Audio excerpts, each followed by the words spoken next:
समीकरण अर्थात quadratic equations के बारे में सीखेंगे।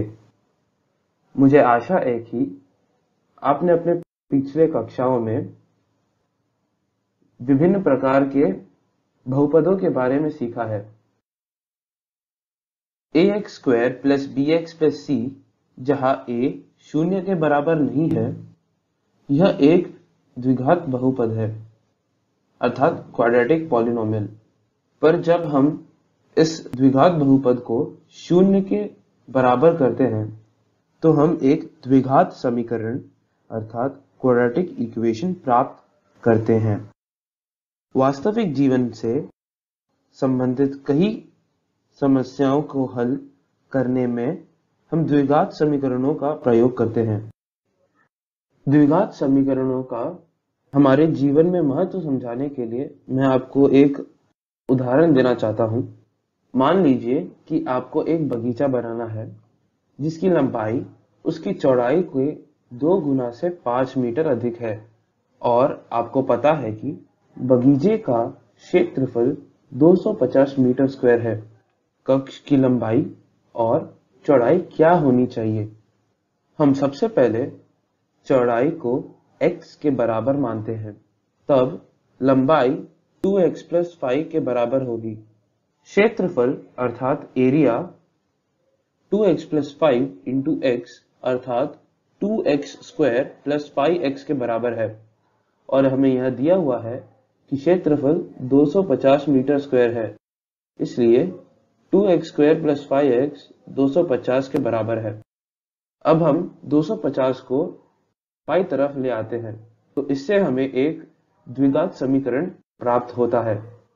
चलिए एक और उदाहरण देखते हैं।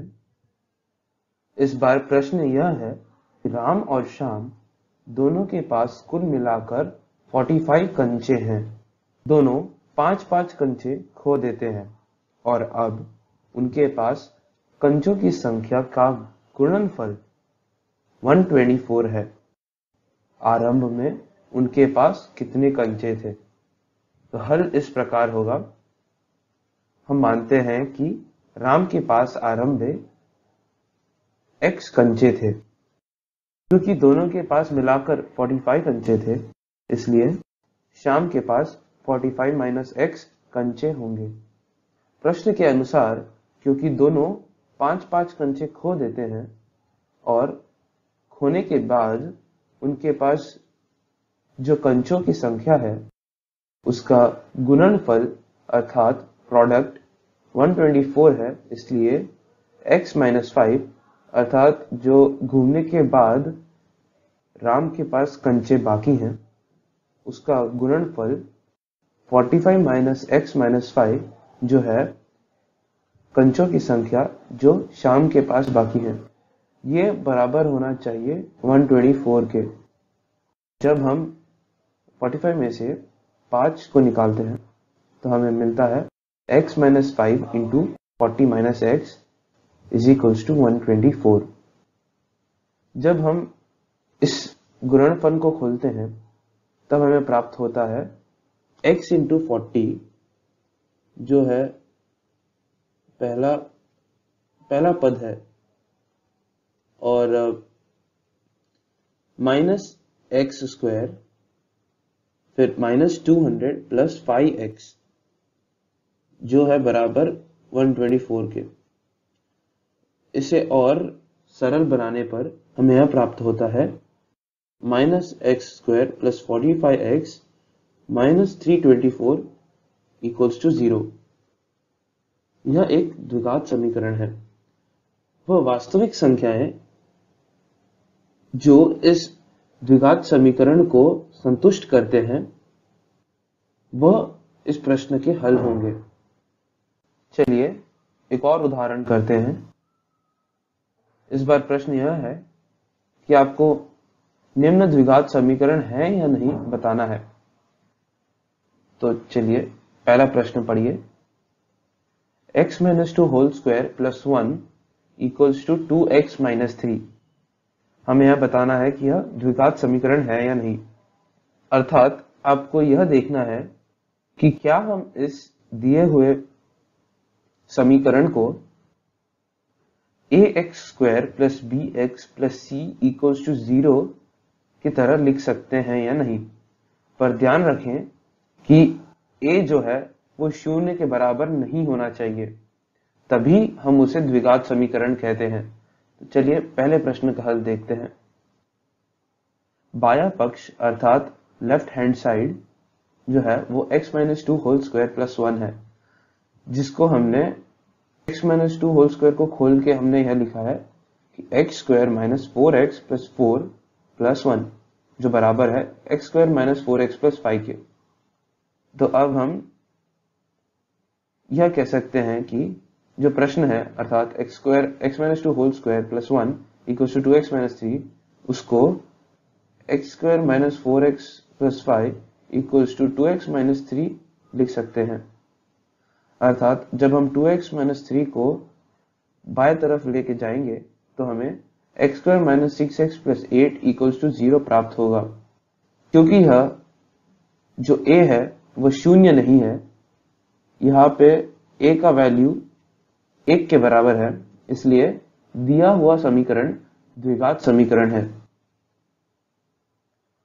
चलिए अब दूसरे प्रश्न पर गौर कीजिए। दूसरा प्रश्न है x into x plus 1 plus 8 equals to x plus 2 into x minus 2। चलिए हम हल देखते हैं। दाया पक्ष अर्थात right hand side x plus 2 into x minus 2 है।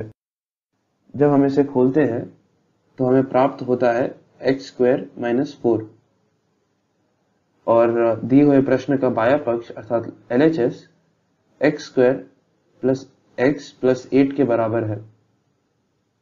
इसलिए दिया हुआ प्रश्न जो है उसे हम इस प्रकार लिख सकते हैं x² plus x plus 8 equals to x² minus 4। जब हम इस दिए हुए x² को बाएं तरफ ले जाते हैं तो हमें प्राप्त होता है x प्लस 12 इक्वल्स टू 0, परंतु यहाँ a की वैल्यू अर्थात a जो है वो शून्य के बराबर है, इसलिए दिया हुआ समीकरण द्विघात समीकरण नहीं है। अब हम गुणनखंडों द्वारा द्विघात समीकरण का हल ढूंढेंगे, अर्थात solution of a quadratic equation by factorisation. मान लीजिए कि आपको एक द्विघात समीकरण x² minus 6x plus 8 equal to 0 दिया गया है, और अगर हम इस द्विघात समीकरण में x को 2 के बराबर रखते हैं तो हमें प्राप्त होता है 2² माइनस 6 इंटू 2 प्लस 8 जो है 4 माइनस 12 प्लस 8 के बराबर, जो शून्य के बराबर है। और शून्य जो है वो हमारा RHS अर्थात दाया पक्ष है। इसका यह अर्थ है कि दो द्विघात समीकरण x² minus 6x plus 8 equal to 0 का एक मूल है, अर्थात अंग्रेजी में हम 2 को रूट कहते हैं, root of the given quadratic equation.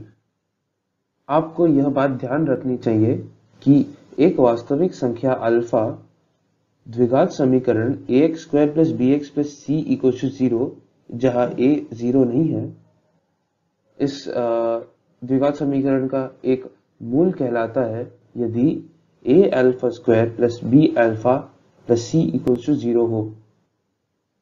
दूसरे शब्दों में x इक्वल्स टू अल्फा द्विघात समीकरण का एक हल है, अथवा अल्फा द्विघात समीकरण को संतुष्ट करता है। आपको एक और चीज ध्यान रखनी चाहिए कि कोई भी दिए हुए द्विघात समीकरण का ज्यादा से ज्यादा 2 हल हो सकते हैं।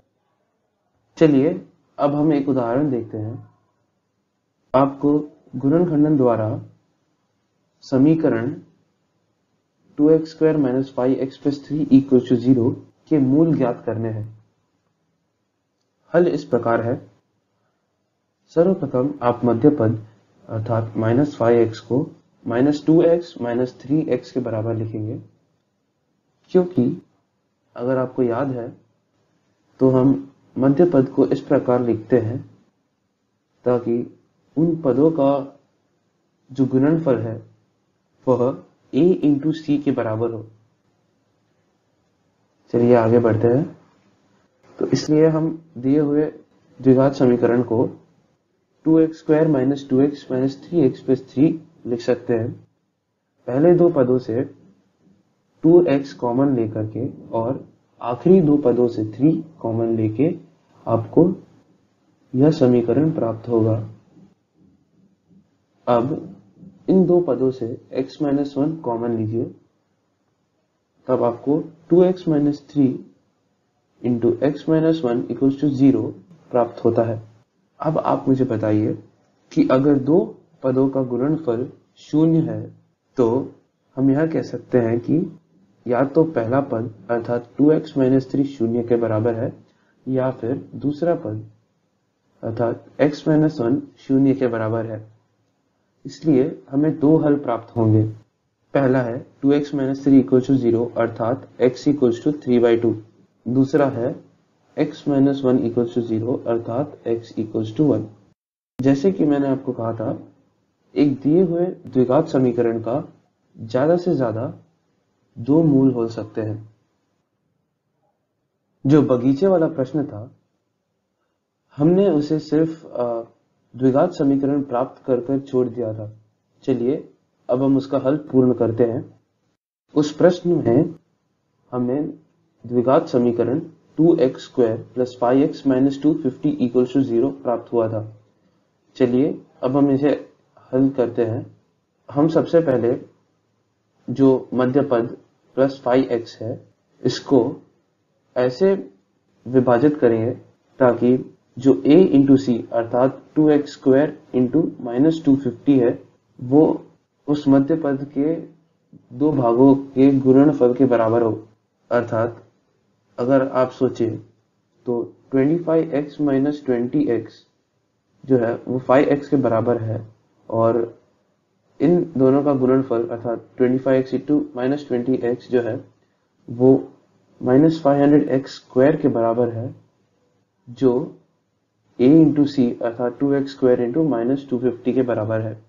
इसलिए 25x - 20x ही सही विभाजन है। चलिए आगे बढ़ते हैं। तो हम दिए हुए द्विघात समीकरण को 2x² - 20x प्लस 25x - 250 = 0 लिख सकते हैं।